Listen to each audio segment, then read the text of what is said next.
नमस्कार दोस्तों, एक बार फिर आपका बहुत बहुत स्वागत है अपना प्लेनेट ऑर्बिट टू सक्सेस हमारे अपने डिजिटल प्लेटफॉर्म पर। और आज का हमारा जो टॉपिक होने वाला है, ये टॉपिक है हमारा इंटरनेट। आज हम इस टॉपिक के बारे में दोस्तों बात करने वाले हैं। ठीक है, इसके पहले हम ऑलरेडी बहुत सारे टॉपिक्स पढ़ चुके हैं भाई। ये हमारा टॉपिक नंबर 14 चल रहा है। इसके पहले हम ऑलरेडी 13 अलग अलग विषयों पर बातचीत कर चुके हैं और उसकी लगभग आप 17, 18, 19 क्लास जो है वो देख लीजिएगा कितनी है, मैं भूल गया हूँ। शायद 18 क्लासेस हम अब तक लगा चुके हैं। आने वाले समय में कुछ इंपॉर्टेंट टॉपिक हम और डिस्कस करेंगे और फिर सीधे एमसीक्यू पर हम आने वाले हैं। लगातार हम टॉपिक वाइज एमसीक्यू लगाएंगे और फिर उसके बाद रैंडमली हम टॉपिक लगाएंगे। आप एमसीक्यू कभी भी देख सकते हैं क्योंकि आपके पास रिकॉर्डेड है, तो जरूरी नहीं आप सीक्वेंस फॉलो करें, पर मेरी आपसे गुजारिश है आप हमेशा सीक्वेंस फॉलो करें। पहले कॉन्सेप्ट को अच्छे से तैयार करें, शॉर्टकट के चक्कर में ना पड़ें। ठीक है, सीखना एक धीमी प्रक्रिया है। एक बार कॉन्सेप्ट क्लियर हो गया, कमांड बन गई भाई साहब आपकी, उसके बाद आप एमसीक्यू लगाते रहिए। पहले एमसीक्यू लगाओगे भाई और फिर आप बाद में कॉन्सेप्ट पढ़ोगे, बहुत ज़्यादा डाउट आएंगे, बहुत ज़्यादा आपका मोरल डाउन हो जाएगा। और फिर एमसीक्यू लगाकर बिना कॉन्सेप्ट क्लियर किए अगर आप एमसीक्यू लगाओगे ना, आपका भाई कॉन्फिडेंस वैसे ही चला जाना है। पहले कॉन्सेप्ट पढ़िए, फिर हम निपटते हैं उन सब समस्याओं से। चलिए आज के टॉपिक पर सीधे बातचीत करते हैं। और हम सीधे बातचीत कर रहे हैं कि भाई इंटरनेट जो है वो क्या होता है। दोस्तों सुनिएगा, इंटरनेट जो है एकदम बेसिक में आपसे पहले एक चर्चा करता हूं। ये जो इंटरनेट होता है ना, ये दो शब्दों से मिलकर बना है। इंटरनेट शब्द दो शब्दों से मिलकर बना है।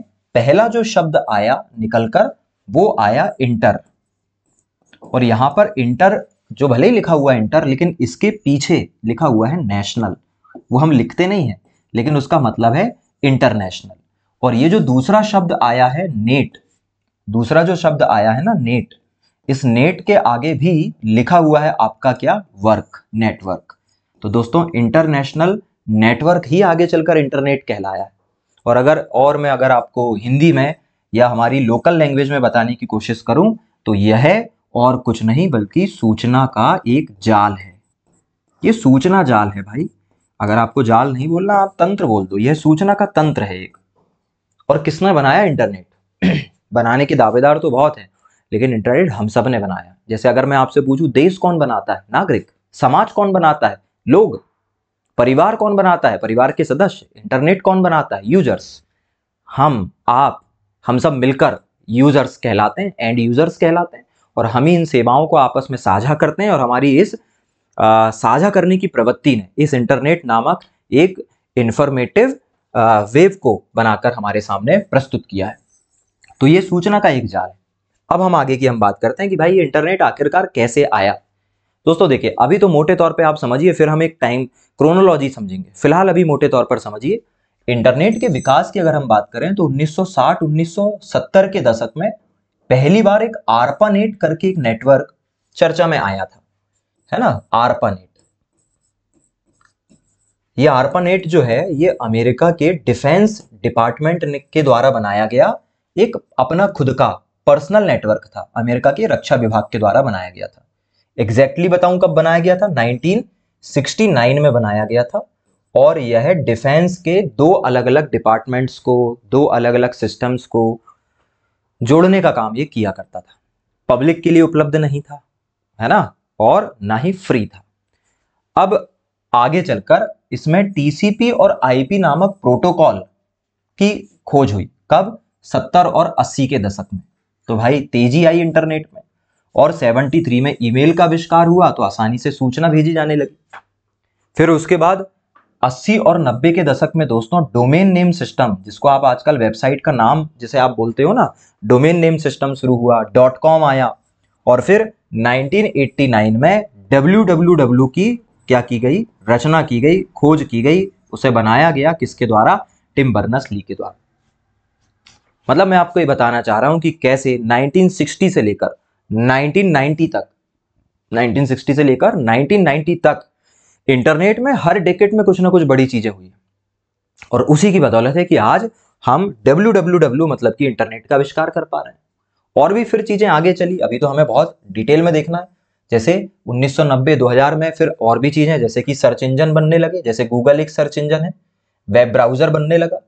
और फिर 2000 के बाद दोस्तों बहुत ज्यादा तेजी आ गई, जैसे सोशल मीडिया बन गई, क्लाउड कंप्यूटिंग आ गई, मोबाइल इंटरनेट आ गया, 5G आ गया, IoT इंटरनेट ऑफ थिंग्स आ गई, और अब हम एक कदम और आगे हैं, AI आ चुका है। तो बहुत सारी चीजें अब ऐड होती चली गई है और ये सब मिलकर इंटरनेट कहलाती है।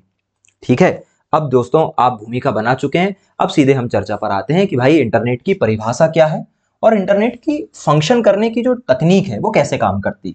बहुत अच्छे से इसे हम समझने वाले हैं। देखिए दोस्तों, अभी मैंने आपको बताया था कि इंटरनेट को हम क्या बोलते हैं, नेटवर्क का नेटवर्क बोलते हैं। क्यों कहते हैं नेटवर्क का नेटवर्क? क्योंकि भाई देखिए, हम सब लोग इन इलेक्ट्रिक डिवाइस को अपने स्तर पर जोड़ते हैं। जैसे आपके घर में आपने एक वाईफाई लगवाया, उस वाईफाई से आपने अपने टेलीफोन सर्विस को जोड़ दिया, टीवी को जोड़ दिया, मोबाइल्स को जोड़ दिया, लैपटॉप को जोड़ दिया, और उन सब के बीच में आपने कनेक्शन एस्टेब्लिश कर लिया। तो आपका खुद का एक छोटा सा नेटवर्क बन गया जो आपके परिसर के अंदर, आपके घर के अंदर चलता है। फिर ऐसे हर घर के अपने नेटवर्क हैं, फिर ऐसे घरों से जो मोहल्ले बने उनका एक नेटवर्क बन गया, शहर का नेटवर्क बन गया, और सभी शहरों ने मिलाकर देश का नेटवर्क बना लिया, और सभी देश आपस में इंटरकनेक्ट हो गए तो ये नेटवर्क का भी नेटवर्क बन गया। तो इंटरनेट जो है वो नेटवर्क का नेटवर्क है, क्योंकि ये दुनिया भर के कंप्यूटर को आपस में जोड़ता है। ठीक है, और कैसे काम करता है अभी मैं उस पर आऊंगा। फिलहाल एक शब्द में समझिए, इंटरनेट जिस टेक्नोलॉजी का इस्तेमाल करता है उसको कहते हैं पैकेट स्विचिंग। नाम ही है पैकेट स्विचिंग, मतलब इसमें जो डेटा है वो छोटे छोटे पैकेट में कन्वर्ट हो जाता है, और छोटे छोटे पैकेट जो है वो डेटा पैकेट कहलाते हैं, और ये डेटा पैकेट कहाँ पहुंचते हैं, यूजर से अगले यूजर तक। ठीक है, और ये सब एक सिस्टमैटिक तरीके से होता है, और उस सिस्टमैटिक सिस्टम को कहा जाता है OSI model, open system interconnection model. तो दोस्तों हमने इस स्लाइड से ज्यादा नहीं, केवल 3 बातें सीखी। हमने इंटरनेट के बारे में फिलहाल केवल 3 बातें सीखी है, और वही 3 बातें अगर हमें समझ में आ गई ना, तो ये इंटरनेट का पूरा सिस्टम आपको समझ में आ जाएगा। केवल 3 बातें समझा रहा हूं। पहली, इंटरनेट क्या है? हमने कहा भैया इंटरनेट जो है वो नेटवर्क का भी नेटवर्क, मतलब नेटवर्क ऑफ नेटवर्क है। तो दुनिया में जितने भी नेटवर्क हैं वो सब नेटवर्क को मिला दिया जाए तो ये एक बड़ा नेटवर्क बन जाता है जो इंटरनेट कहलाता है। सही बात है। दूसरा, अच्छा नेटवर्क क्या होता है ऑलरेडी मैं पढ़ा चुका हूँ, पिछली क्लास में हम नेटवर्किंग वाली क्लासेस जाकर आप देखोगे, local area network, personal area network सब पढ़ा चुका है मैंने। तो इंटरनेट एक नेटवर्क ऑफ नेटवर्क है, और अगर मैं और अंदर की बात करूं तो किस प्रकार का नेटवर्क है भाई, इंटरनेट एक वाइड एरिया नेटवर्क है। वाइड एरिया नेटवर्क है ये, मतलब पूरी दुनिया इससे कनेक्टेड है। और पहले इंटरनेट जो है वो तो वायर में चला करता था, लेकिन अब ये इंटरनेट वायरलेस हो गया है, इसलिए हम इसको वाइड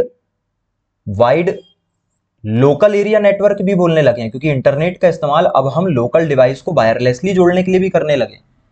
हालांकि है ना, हम इस कंफ्यूजन से दूर रखकर सीधे चर्चा करते हैं भाई कि ये जो है इंटरनेट, ये आपका कैसा है, एक वाइड एरिया नेटवर्क। दूसरा भी हमने देखा कि ये जो इंटरनेट है ये पैकेट स्विचिंग टेक्नोलॉजी पर काम करता है। किस पर काम करता है? पैकेट स्विचिंग पर काम करता है। दोस्तों ये क्या है, पैकेट स्विचिंग क्या है? याद रखिएगा, ये जो पैकेट स्विचिंग जिसका आप यहां पर नाम देख रहे हैं, ये पैकेट स्विचिंग डेटा ट्रांसफर करने की एक विधि है। ये डेटा ट्रांसफर की एक मेथड है कि दो डिवाइस के बीच में डेटा कैसे ट्रांसफर होगा। इसके कई तरीके हो सकते हैं, ये उनमें से एक तरीका है, ये सबसे बेहतरीन तरीका है। इसमें जितना भी डेटा रहता है वो छोटे छोटे पैकेट्स में कन्वर्ट हो जाता है, और इन पैकेट्स को हम क्या बोलते हैं, डेटा पैकेट्स बोलते हैं। तो आप जो भी डेटा भेजते हो ना, वो डेटा एक बार में नहीं जाता है, वो डेटा छोटे छोटे पैकेट में चला जाता है। इनफैक्ट आप ये जो वीडियो देख रहे हो, ये वीडियो एक बार में आपके फोन में थोड़ी ना लोड हो गया। आपको जितना देखना होता है उससे थोड़ा ज्यादा, मतलब आप अगर अभी 5 सेकंड तक का अगर अभी आप लगातार वीडियो देख रहे हैं तो वो 10 सेकंड का ऑलरेडी डाउनलोड होकर रखा हुआ है। तो जब आप 1 मिनट का वीडियो देख रहे हैं तो 1.5 मिनट तक डाउनलोड है। जब आप 1.5 मिनट में पहुंचोगे तो वो चला जाएगा 2 मिनट तक। जब आप 5 मिनट में रहोगे वो पहुंच जाएगा 5.5 मिनट तक। समझ रहे हो? तो डेटा थोड़ा सा ज्यादा आ रहा है, बंडल्स में आ रहा है। तो डेटा यहाँ पर छोटे छोटे पैकेट्स में ट्रांसफर होता है, और इस टेक्नोलॉजी को क्या कहते हैं, पैकेट स्विचिंग कहते हैं। और हमारा इंटरनेट इसी टेक्नोलॉजी का इस्तेमाल करता है। और भी टेक्नोलॉजी है, जैसे मैसेज स्विचिंग है, मैसेज स्विचिंग में ईमेल काम करता है, और भी है, हम उसको ऑलरेडी बात कर चुके हैं नेटवर्किंग पे, आप वो क्लास जाओ और वहां से देखो। तीसरा, दोस्तों ये जो पूरा का पूरा मॉडल है ना, ये कहलाता है OSI मॉडल। क्या कहलाता है? OSI मॉडल कहलाता है ना। क्या कहलाता है? अरे भाई इसके कलर को क्या हुआ, यहां से आएगा, हाँ, OSI मॉडल। और ये OSI मॉडल क्या होता है भाई? ये OSI मॉडल का यहां पर मतलब है open system interconnection. Open system interconnection. दोस्तों ये क्या है? एक प्रकार का, ये एक प्रकार का एक ऐसा मॉडल है जिस मॉडल को फॉलो करके आप बेहतर इंटरनेट बना सकते हो। और इसमें लेयर्स बनाई जाती है, हर चीज की अपनी एक लेयर है। लेयर का मतलब एक नियम कानून, एक तरीका है ना। ये बिल्कुल ऐसे ही है कि अगर आपको भाई, अगर आपको कहीं जाना है, किसी सामाजिक फंक्शन में जाना है, तो उसके कुछ एक लेयर है ना, उसकी एक अपनी एक परतें हैं कि आपको किस तरीके से जाना है, कैसे जाना है, कैसे बात करना है, कैसे खाना खाना है, कैसे उठना बैठना है। तब जाकर जब जाकर आप एक अच्छे सामाजिक प्राणी बन पाएंगे, या समाज के नजरियों में आप एक बेहतर इंसान कहला पाएंगे। बिल्कुल ऐसे ही अगर आप एक सिक्योर वेबसाइट बनाना चाहते हैं, एक सिक्योर आप एप्लीकेशन बनाना चाहते हैं, तो उसमें खामियां नहीं होनी चाहिए। और उन खामियों को दूर करने के लिए अलग अलग नियम बनाए गए हैं। आप उन्हें पास करते जाइए, आपकी लेयर पूरी होती चली जाएगी। जैसे security layer, transport layer, receiving layer, physical layer, अलग अलग डेटा ट्रांसफर लेयर, ये हम आगे पढ़ेंगे। ठीक है, तो ये तीन चीजें अगर आपको पता है, क्या क्या भाई? पहला हमने देखा ये जो इंटरनेट है वो क्या है? नेटवर्क ऑफ नेटवर्क है। सेकंड, ये पैकेट स्विचिंग पर चलता है। और थर्ड वन कि ये OSI मॉडल को फॉलो करता है, ये इंटरनेट। अब हम आगे चलते हैं दोस्तों। अब बात करते हैं कि आखिरकार इंटरनेट जो है भाई, इसका विकास कैसे हुआ। अभी हमने बात की थी कि इंटरनेट एक लैटिन लैंग्वेज के शब्द से आया है, इंटर और नेट। और इसके विकास में बहुत सारे अलग अलग लोगों का योगदान है दोस्तों। अभी हमने थोड़ी देर पहले बात की थी कि एक आरपा नेट करके नेटवर्क बना था 1969 में, और इस आरपा नेट को बनाने में जेसी लिकलाइडर का बहुत बड़ा योगदान था। तो ये जो जेसी लिकलाइडर है, ये अमेरिका के सॉफ्टवेयर इंजीनियर थे, इन्होंने अमेरिका के लिए नेटवर्क बनाया। तो अमेरिका कहता है कि भाई हमारा जो इंटरनेट है उसका जन्मदाता कौन है? जेसी लिकलाइडर। तो एक थ्योरी जेसी लिकलाइडर को इंटरनेट का फादर मानती है।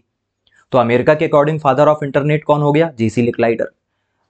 इंग्लैंड का मानना अलग है। इंग्लैंड कहता है भाई ठीक है, आपने नेटवर्क तो बना लिया, लेकिन नेटवर्क चलाते कैसे हैं? एक प्रोटोकॉल से चलाते हैं। एक और चीज पहले यहां समझना, वापस पुरानी स्लाइड में ले जा रहा हूं। चौथी चीज जो मैं आपको समझाना चाह रहा हूं वो है प्रोटोकॉल। दोस्तों प्रोटोकॉल जो है वो सेट्स ऑफ रूल्स हैं। बहुत सारे नियमों के अलग अलग जो समूह होते हैं वो मिलकर प्रोटोकॉल कहलाते हैं। किसी भी काम को करने का अपना एक तरीका है, वो प्रोटोकॉल कहलाता है। ऐसे ही आप डेटा ट्रांसफर तो करते हैं पैकेट स्विचिंग से, लेकिन ये पैकेट स्विचिंग चलती है प्रोटोकॉल पे, जिसको हम कहते हैं TCP और IP, जो हम आने वाले स्लाइड्स में अभी देखेंगे। केवल नाम देखिए अभी। और इसे बनाया किसने है? इसे बनाया है टिम बर्नर्स-ली ने। और टिम बर्नर्स-ली ने बनाया, इसलिए इंग्लैंड कहता है भैया कि ये जो फादर हैं कौन है? टिम बर्नर्स-ली, क्योंकि उन्हीं ने बनाया TCP IP। अगर वो नहीं होता तो आप डेटा ट्रांसफर नहीं कर सकते। दूसरा, टिम बर्नर्स-ली ने WWW बनाया, और इसी WWW के कारण इंटरनेट जो है वो हम तक पहुंच पाया, ग्लोबल हो पाया, सार्वजनिक हो पाया। तो इंग्लैंड की थ्योरी अलग है। इंग्लैंड अपनी थ्योरी में फादर ऑफ इंटरनेट किसे कहता है? Tim Berners Lee. वहीं अब हम चलते हैं हमारी इंडिया की NCERT पर। और NCERT कहता है कि भाई अमेरिका की एक काउंसिल है, फेडरल नेटवर्क काउंसिल। काउंसिल का नाम क्या है? Federal network council. और ये फेडरल नेटवर्क काउंसिल जो है ये फादर है किसकी? इंटरनेट की। हमने कहा ठीक है भाई। अब अगर हम आजकल की कुछ किताबों को देखें तो उसमें फादर ऑफ मॉडर्न इंटरनेट किसी और व्यक्ति को माना गया। फादर ऑफ मॉडर्न इंटरनेट माना गया है बिंटन ग्रे सर्फ को। और दोस्तों बिंटन ग्रे सर्फ जो है वो टिम बर्नर्स-ली के साथ मिलकर WW और TCP IP बनाने में साथ में काम करते थे। और मैं इनफैक्ट इसके पहले भी मैं बात कर चुका हूं कि भाई पहले इंटरनेट में ब्राउजिंग नहीं चलता था, सर्फिंग चलता था। सर्फिंग बिंटन ग्रे सर्फ के नाम से ही आया था, सर्फिंग। फिर आगे चलकर जो है सर्फिंग के बजाय हम क्या कहने लगे? इंटरनेट को ब्राउज करना, ब्राउजिंग करना, इंटरनेट ब्राउजर, वहां से शब्द आ गया। तो देखो अलग अलग मुंह और अलग अलग बातें वाली बात यहाँ पर सिद्ध हो रही है। अमेरिका कहता है जेसी लिकलाइडर। वैसे मीम याद आ रहा होगा ना, अमेरिका कहता था तुम कौन हो बे, अब हम पूछते हैं अमेरिका से तुम कौन हो, वाला अजीब है ना। वैसे ही है, लगा देंगे, वीडियो के बीच में एक मीम लगा देते हैं। तो अमेरिका कहता है भाई जेसी लिकलाइडर, इंग्लैंड कहता है टिम बर्नर्स-ली, एनसीईआरटी कहती है फेडरल नेटवर्क काउंसिल, और आजकल की किताबें कहती है विंटन ग्रे सर्फ। क्या है ये सब? Father of internet. ऐसे कैसे हो सकता है? एक चीज के इतने सारे पिता कैसे हो सकते हैं? पर ठीक है, मान लेते हैं। चलो आगे चलते हैं भाई। अब देखिए दोस्तों, ये बातें तो हमें समझ में आ गई। अब हम बात करते हैं इंटरनेट। क्या क्या इंटरनेट के कोई प्रकार भी होते हैं? बिल्कुल, डेफिनेटली होते हैं दोस्तों। इंटरनेट जो है ना, इस इंटरनेट की अगर हम टाइप्स की बात करें, टाइप्स ऑफ इंटरनेट, तो इंटरनेट के टाइप हैं। वैसे तो इंटरनेट का कोई टाइप होना नहीं चाहिए, बट हमने उसके डिस्ट्रीब्यूशन के आधार पर, है ना, डिस्ट्रीब्यूशन है ना, वैसे तो दो तरीके हो सकते हैं भाई इंटरनेट को पढ़ने के। चलो और एडवांस लेवल पे ले जाते हैं। एक तो होता है उसका डिस्ट्रीब्यूशन, कि भाई लोगों तक इंटरनेट कैसे पहुंच रहा है। वितरण के आधार पर इंटरनेट के भी प्रकार पढ़े जा सकते हैं, वितरण के आधार पर। और दूसरा हो सकता है एक्सेस के आधार पर। एक्सेस मतलब पहुंच, या कहां तक उसकी पहुंच है, लोग उसको कहां तक यूज कर पा रहे हैं, इसके आधार। अगर हम डिस्ट्रीब्यूशन के आधार पर देखें तो दोस्तों इसे कुछ ऐसे समझिए, ये इंटरनेट कुछ तीन भागों में बटा हुआ है। सबसे ऊपर वाला इंटरनेट कहलाता है आपका सरफेस वेब। क्या कहलाता है? सरफेस वेब कहलाता है। नीचे, उसके नीचे वाला कहलाता है डीप वेब। क्या अंतर है अभी मैं बताने वाला हूं आपको। और उसके नीचे वाला कहलाता है आपका डार्क वेब। अगर हम डिस्ट्रीब्यूशन, वितरण के आधार पर देखें कि कहां तक लोगों तक पहुंच पा रहा है इंटरनेट, लोगों की पहुंच कितनी, दोस्तों अगर हम बहुत बहुत ज्यादा बेसिकली बात करें ना, जैसे हम पिछले स्लाइड में चलते हैं, इंटरनेट के प्रकार में बात करें, ये तीन प्रकार। अगर हम बहुत ही बेसिकली बात करें तो ये जो इंटरनेट के प्रकार अभी आपको यहां पर दिखाई दे रहे हैं ना, इस इंटरनेट के प्रकार में हम जितने भी इंटरनेट पर ये जो चर्चा कर रहे हैं और इंटरनेट को क्रांति कह रहे हैं, ये टोटल हमारे इंटरनेट का केवल 4% है। हाँ हाँ बिल्कुल, जितनी भी चीजें आप यूज कर रहे हो, गूगल से लेके तमाम चीजें, एआई से लेके, ये केवल केवल इंटरनेट का कितना है? 4% है, उससे ज्यादा नहीं है। और ये सबके लिए उपलब्ध है, हर व्यक्ति यहां तक पहुंच सकता है। इसका डिस्ट्रीब्यूशन फ्री है और बहुत ही आसान है। इसमें बिना किसी लॉगिन आईडी पासवर्ड के फ्रीली आप इसका इस्तेमाल कर सकते हो। ये कहलाता है सरफेस वेब। दोस्तों इसके अलावा कुछ इंटरनेट का ऐसा हिस्सा है जो लॉग्ड है। किससे? Login ID password. उसे कौन चला सकता है? जिसके पास लॉगिन आईडी और पासवर्ड है। जैसे हमारी ऐप, इस ऐप को केवल वही व्यक्ति चला सकता है जिसके पास लॉगिन आईडी पासवर्ड है। आपके पास एक लॉगिन आईडी और एक पासवर्ड है, ठीक है, और आप उसी से चला सकते हैं। अब किसी और व्यक्ति के को चलाना हम देना चाहते हैं तो फिर हमें लॉगिन आईडी पासवर्ड शेयर करना पड़ेगा, या तो फिर भाई वो कर नहीं पाएगा। ये कहलाता है आपका डीप वेब, और ये हमारे इंटरनेट का केवल 10% है। तो ये मिलाकर भी अभी 14% ही हो रहा है। तो फिर 86% क्या है? 86% है डार्क वेब। एक ऐसा वेब जिसे हम जैसे साधारण लोग यूज ही नहीं कर पाएंगे, और हमें जरूरत भी नहीं है, क्योंकि ये इलीगल एक्टिविटीज का हब है। जितनी भी ऐसी एक्टिविटीज है जहां कोई ना कोई इलीगल काम हो रहा है, जहां कोई क्राइम हो रहा है, ह्यूमन ट्रैफिकिंग हो रही है, ड्रग डीलिंग हो रही है, टेररिज्म को बढ़ावा दिया जा रहा है, तमाम डराने धमकाने का काम हो रहा है, साइबर बुलिंग हो रही है, साइबर क्राइम हो रहे हैं, वो तमाम चीजें यहाँ पर होती है। तो डिस्ट्रीब्यूशन के आधार पर इंटरनेट कुछ तीन प्रकार का है। लेकिन लेकिन लेकिन अगर हम एक्सेस की बात करें ना दोस्तों, कि भाई आखिरकार इनका एक्सेस कैसा है, ठीक है, तो एक्सेस के आधार पर इंटरनेट भी तीन प्रकार का होता है। तीन प्रकार हैं इसके। क्या क्या तीन प्रकार है? पहला तो आपका कहलाता है इंटरनेट। इंटरनेट का मतलब है जो सबके लिए बराबर मात्रा में मौजूद है। दूसरा कहलाता है एक्स्ट्रानेट। दूसरा क्या कहलाता है? एक्स्ट्रानेट। और तीसरा कहलाता है इंट्रानेट। थोड़ा सा ध्यान देना यहां पर। इंटरनेट मतलब एकदम कॉमन, जो नॉर्मल इंटरनेट है, जो नॉर्मल नेटवर्क है, वो इंटरनेट कहलाएगा।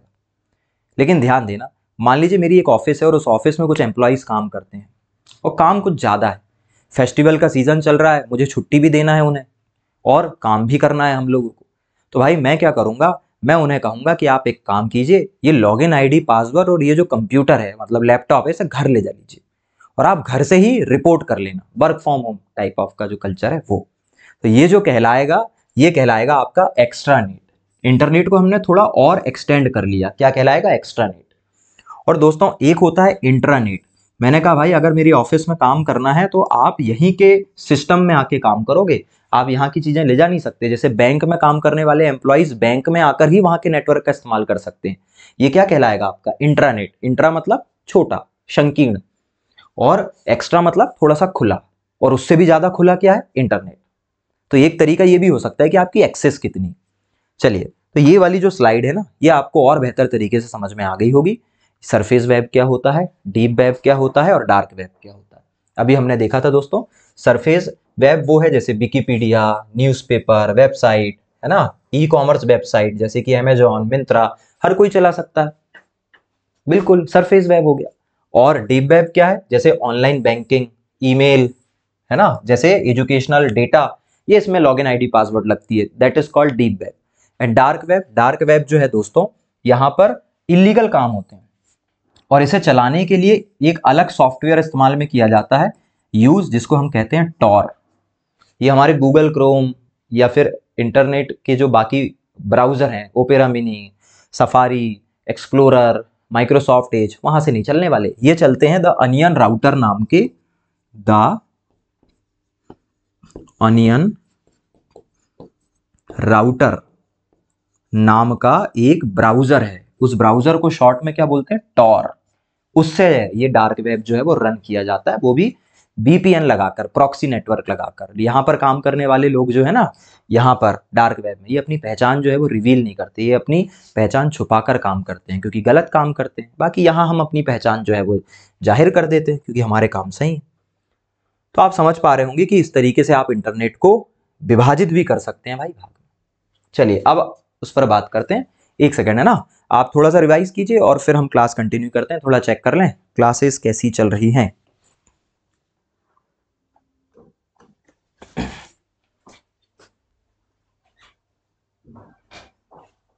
चलिए दोस्तों, आगे की अब हम बात करते हैं। स्टाइलस कहाँ गया भाई, चलें चलें। अब हमारा जो अगला टॉपिक है वो है इंटरनेट के प्रमुख ऑर्गेनाइजेशन। दोस्तों अभी हमने देखा इंटरनेट क्या होता है, फिर हमने देखा इंटरनेट को बनाया किसने, फिर हमने देखा इंटरनेट किन तकनीक से चलता है, फिर हमने इंटरनेट के टाइप देखे। अब हम बात कर रहे हैं कि ये जो इंटरनेट नाम की चीज़ है भाई, इसे ऑर्गेनाइज कौन करता है। देखिए, इसे समझने से पहले थोड़ा सा ध्यान दीजिएगा। ये जो हमारा इंटरनेट है, हमारा प्यारा, हमारी जान, हमारा इंटरनेट, ये इंटरनेट जो है ये एक फ्री नेटवर्क है। सुनने में थोड़ा सा अजीब लगेगा कि भाई इंटरनेट फ्री कैसे है, क्योंकि आप और हम तो इसके पैसे दे रहे हैं। तो दोस्तों, हम जो पैसे दे रहे हैं ना, दरअसल ये पैसे हम इंटरनेट के नहीं दे रहे हैं, हम इंटरनेट की सर्विस के दे रहे हैं। इंटरनेट मौजूद है दोस्तों, जैसे ऊर्जा, एनर्जी मौजूद है, लेकिन उसी एनर्जी के एक सिंपल से वर्जन, इलेक्ट्रिसिटी के लिए हमें पैसे पे करना पड़ता है। हम पैसे दरअसल बिजली के नहीं दे रहे हैं, हम पैसे दे रहे हैं बिजली को बनाने वाली जगह से लेकर हमारे घर तक लाने के। ठीक है, ये जो सर्विस हमें प्रोवाइड की जा रही है ये फ्री नहीं है, क्योंकि इसमें बहुत सारी टेक्नोलॉजी, बहुत सारा ह्यूमन लेबर, बहुत सारा वर्कफोर्स, बहुत सारी लाइसेंसिंग और कॉस्ट भी लगती है। तो ये जो इंटरनेट की सर्विस है इसके हमें पैसे चुकाने पड़ते हैं, और इसे देने वाली कंपनी कहलाती है इंटरनेट सर्विस प्रोवाइडर, ISP। क्या कहलाती है, इंटरनेट सर्विस प्रोवाइडर कहलाती है। और ये सर्विस प्रोवाइडर हमसे क्या वसूलते हैं, चार्ज वसूलते हैं। तो दोस्तों याद रखिएगा, जो इंटरनेट है ये एक फ्री संस्था है, लेकिन चाहे आप फ्री ऑर्गेनाइजेशन चलाओ, चाहे आप एक पेड ऑर्गेनाइजेशन चलाओ, आपको कुछ नियम कानून स्टैंडर्ड बनाने पड़ते हैं। और इंटरनेट में तमाम चीजों को निर्धारित करने के लिए छोटी छोटी कुछ अलग अलग समय पर संस्थाएं बनी। जैसे पहली संस्था जो है वो कहलाती है आईसॉक। आईसॉक मतलब इंटरनेट सोसाइटी। और दोस्तों ये जो संस्था है ना, इंटरनेट सोसाइटी, ये इंटरनेट सोसाइटी संस्था जो है ये 1992 से काम कर रही है, 1992 में बनी। और इसका काम है इंटरनेट का डेवलपमेंट करना, इंटरनेट का विकास करना, इंटरनेट के उपयोग को तय करना कि हम इंटरनेट का उपयोग कहाँ करेंगे, इंटरनेट के मैनेजमेंट को संभालना। कुल मिलाकर इंटरनेट का जो भी विकास है, जो भी उपयोग है, वो सब कौन संभालता है, इंटरनेट सोसाइटी संभालती है। इसमें ज्यादातर विकसित देशों के सदस्य शामिल होते हैं। दूसरा है ICANN, ICANN, थोड़ा इसका नाम देखना भाई। ICAN का मतलब है internet corporation for assigned name and number, ये लिखा हुआ है, पॉज करके पढ़ सकते हो आप या PDF में पढ़ सकते हो आप।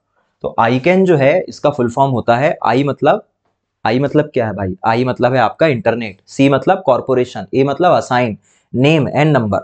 क्योंकि देखिए भाई, ये जो पूरा का पूरा इंटरनेट है ये कंप्यूटर के द्वारा ऑपरेट होगा, और कंप्यूटर चलता है बाइनरी कोडिंग पर, और हम बाइनरी कोडिंग सीधे नहीं समझ सकते हैं।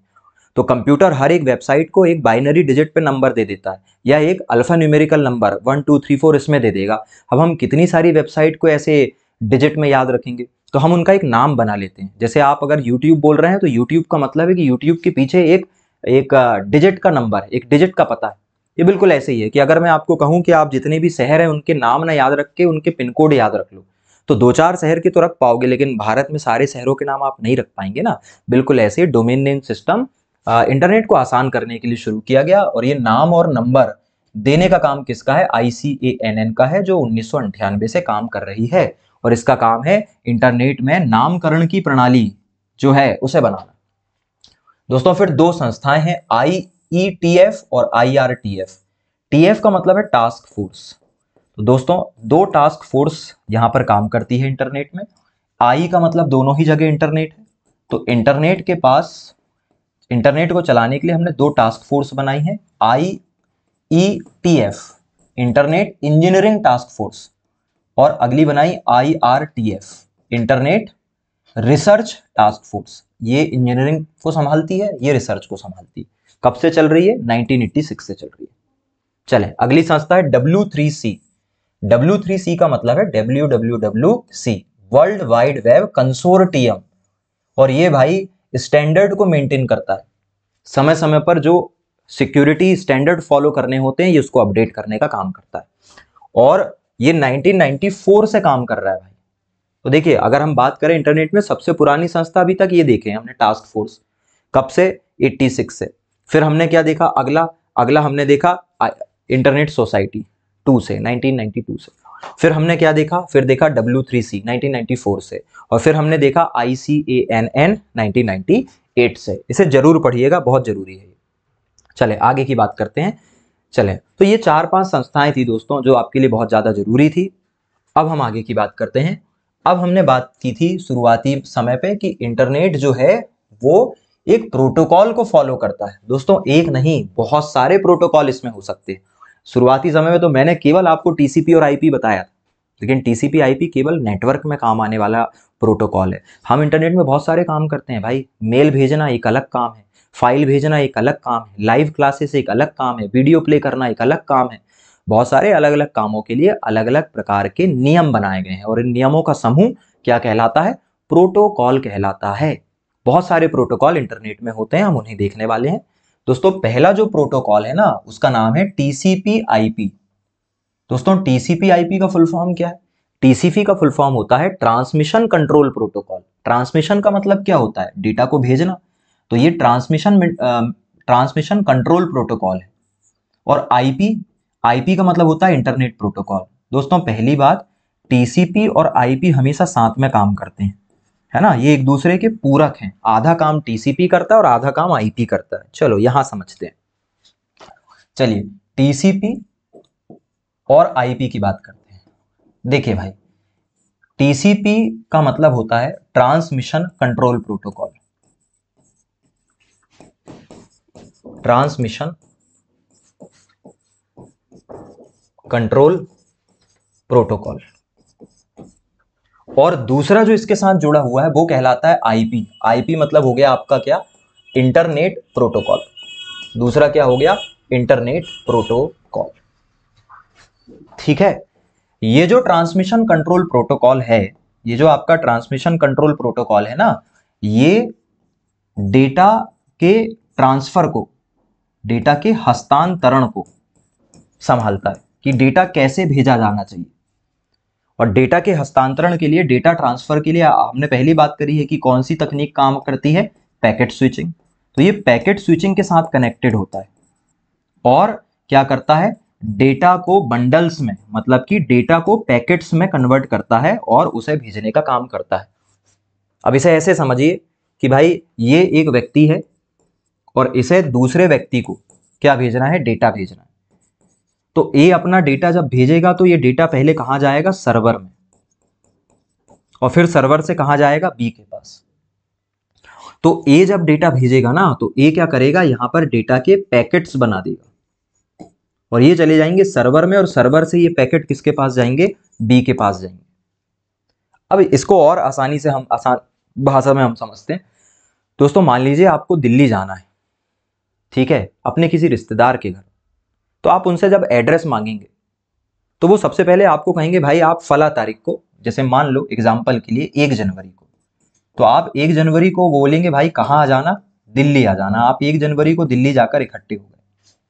फिर वहां जाकर आप कॉल करेंगे कि भाई दिल्ली में कहाँ आना है, दिल्ली में कहाँ आना है भाई। तो फिर वो आपको एक अपना इलाका बता देंगे कि भाई दिल्ली में एक काम करो, कहाँ आ जाओ, मानकपुरा आ जाओ। फिर मानकपुरा में जाने के बाद वो आप उनसे पूछेंगे भाई कहाँ आना है, तो मानकपुरा में बोलेंगे भाई एक काम करो, गली नंबर जो है वो 32 में आ जाओ, या सेक्टर नंबर डी में आ जाओ, सेक्टर डी में आ जाओ। फिर सेक्टर डी के स्ट्रीट नंबर 32 में आ जाओ। फिर उसके घर नंबर 214 में आ जाओ। बात समझ में आ रही? दो चीजें पता होनी चाहिए हमें। एक तो हमें एक मोटा मोटा तरीका पता होना चाहिए कि भाई हमें पहुंचना कैसे। जैसे अगर आपको दिल्ली पहुंचना है तो आप पूछोगे भाई दिल्ली कैसे आए, तो बोलेंगे भाई बाय बस, बाय ट्रेन, या बाय आप एयर सर्विस आ सकते हो। ये एक तरीका हो गया जाने का तरीका। और फिर एक परमानेंट एड्रेस हो गया। तो ये जो टीसीपी है ना, ये तरीका बताता है कि आप पहुंचोगे कैसे, कहां पहुंचोगे ये नहीं बताता है। ये क्या बताता है, कैसे पहुंचोगे आप, डेटा पैकेट से पहुंचोगे, पैकेट स्विचिंग से पहुंचोगे। और आईपी जो है दोस्तों, आईपी का फुल फॉर्म होता है इंटरनेट प्रोटोकॉल, है ना। इसका फुल फॉर्म क्या है, इंटरनेट प्रोटोकॉल। और ये इंटरनेट प्रोटोकॉल जो है ये हर डिवाइस का अपना एक अलग होता है। जब भी कोई डिवाइस किसी सर्वर से कनेक्ट होती है ना, तो वो सर्वर उसे एक स्थायी पता दे देता है, और यह स्थायी पता उसका आईपी एड्रेस कहलाता है। और इसी आईपी एड्रेस, है ना, इसी आईपी एड्रेस की सहायता से दो डिवाइस आपस में यह पता कर पाती है कि आखिरकार डेटा किसे भेजना है। ध्यान देना, मैं आपको एक मैसेज भेज रहा हूं, तो मैं जब आपको एक मैसेज भेजूंगा तो वो मैसेज टीसीपी और आईपी के द्वारा छोटे छोटे बंडल में बढ़ जाएगा, जिनको मैं डेटा पैकेट कह रहा हूं। और ये डेटा पैकेट सर्वर तक पहुंचेंगे, और सर्वर में पहुंचकर ये देखेंगे कि अब उसे कहां जाना है। अब सर्वर में पहुंचने के बाद काम करेगा आईपी, और आईपी जो है वो ये बताएगा कि उसे कहां भेजना है। आपकी डिवाइस का आईपी एड्रेस ऑलरेडी मेरे पास है, क्योंकि मैंने आपको भेजा है। उस आईपी एड्रेस को चेक किया जाएगा और सारा का सारा पैकेट वाला डेटा आपके पास पहुंच जाएगा और रीअरेंज होकर आपको मिल जाएगा। यही कारण है कि इंटरनेट में जब हम डेटा ट्रांसफर करते हैं तो उसके एरर के चांसेस बहुत कम रहते हैं। मतलब हम जिस व्यक्ति को डेटा भेजना चाह रहे हैं उसी व्यक्ति को डेटा बहुत आसानी से पहुंच जाता है। क्यों? क्योंकि टीसीपी आधा काम कर देता है और आधा काम कौन करता है, आईपी। तो दोस्तों ये सबसे इंपॉर्टेंट प्रोटोकॉल है, टीसीपी आईपी सबसे इंपॉर्टेंट प्रोटोकॉल है। और इसे बनाया किसने था? इसे बनाया था, वैसे तो बहुत सारे लोग थे, बट मेन नाम जो है वो है टिम बर्नर्स ली का। किसने बनाया है? टिम बर्नर्स ली ने इसे बनाया है। चलिए, इसके अलावा और भी प्रोटोकॉल है दोस्तों। अगला जो प्रोटोकॉल है वो कहलाता है HTTP। HTTP मतलब hyper text transfer protocol. HTTP का यहां पर मतलब क्या है? Hyper text transfer protocol. ठीक है, तो ये जो हाइपर टेक्स्ट ट्रांसफर प्रोटोकॉल है दोस्तों, ये काम आता है वेबसाइट बनाने में। अब इसे ऐसा समझिए, वेबसाइट बहुत सारे वेब पेज से मिलकर बनती है।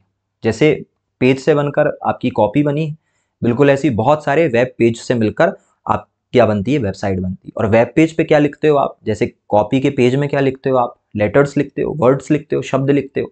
बिल्कुल ऐसी वेबसाइट में भी तो आपको क्या लिखने पड़ेंगे? टेक्स्ट लिखने पड़ेंगे, मतलब शब्द लिखने पड़ेंगे, और वो शब्द कहलाते हैं हाइपर टेक्स्ट। तो जब भी हम किसी वेबसाइट को बनाते हैं तो वेबसाइट में वेब पेज बनाने के लिए हाइपर टेक्स्ट लिखना पड़ता है, और उस हाइपर टेक्स्ट में डेटा ट्रांसफर करने के लिए एक प्रोटोकॉल काम आता है जो कहलाता है HTTPS, hyper text transfer protocol. और दोस्तों अब इसका नया वर्जन आ गया है जो कहलाता है hyper text transfer protocol secure, जो कि अब नए नियमों पर आधारित है, ज्यादा मोर सिक्योर है, मोर रिलायबल है। अगला प्रोटोकॉल है दोस्तों HTML। HTML भी, H का मतलब हाइपर टेक्स्ट मार्कअप लैंग्वेज। क्या है ये? हाइपर टेक्स्ट मार्कअप लैंग्वेज है। यह वेब पेज को बनाने का काम करता है। अगर आपको वेब पेज बनाना है तो आप HTML का इस्तेमाल करोगे, एक लैंग्वेज है, और इस लैंग्वेज को लिखने के लिए एक प्रोटोकॉल का इस्तेमाल किया जाएगा जो HTTP hyper text transfer protocol कहलाएगा। अगला है दोस्तों FTP। FTP मतलब फाइल ट्रांसफर प्रोटोकॉल। जब भी आप दो सिस्टम के बीच में फाइल भेजते हो तो ये फाइल जो है वो इसी प्रोटोकॉल के द्वारा ट्रांसफर होती है। ठीक है, क्या नाम है इसका? Hyper text transfer protocol.